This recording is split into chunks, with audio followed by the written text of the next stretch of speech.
Surat Al-Furqan ayat 45-62 mengajak kita melihat tanda-tanda kekuasaan Allah di alam semesta. Dari bayangan, matahari, malam dan siang, hingga angin dan hujan yang menghidupkan bumi yang mati.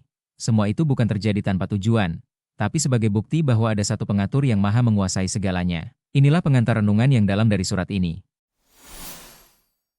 Coba perhatikan sekitar kita. Allah mengatur bayangan yang bergerak pelan tanpa kita sadari. Lalu datang matahari yang membuat siang menjadi terang, lalu malam menutup semua dengan tenang seperti selimut yang menenangkan.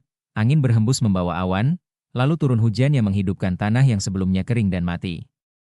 Semua itu terjadi berulang tanpa pernah gagal, seolah alam sedang bercerita bahwa ia tidak berdiri sendiri. Ada kuasa besar yang mengatur ritme hidup ini dengan sangat rapi, tapi banyak manusia justru melewatinya tanpa merenung sedikit pun. Dalam hidup kita juga seperti itu, ada siang dan malam dalam keadaan, ada terang dan gelap dalam perjalanan. Kadang kita merasa hidup berjalan cepat seperti matahari di siang hari. Kadang terasa berhenti seperti malam yang sunyi. Tapi semuanya tetap berada dalam kendali Allah, tidak ada yang benar-benar acak. Bahkan hal yang kita anggap kebetulan ternyata bagian dari skenario yang lebih besar.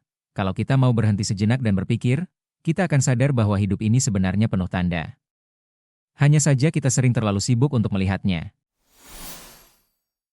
Ya Allah, jadikan kami termasuk orang-orang yang mampu melihat tanda-tanda kekuasaan-Mu di setiap sudut kehidupan. Jangan biarkan hati kami buta terhadap kebesaran-Mu, dan tuntun kami untuk selalu kembali kepadamu dalam setiap keadaan.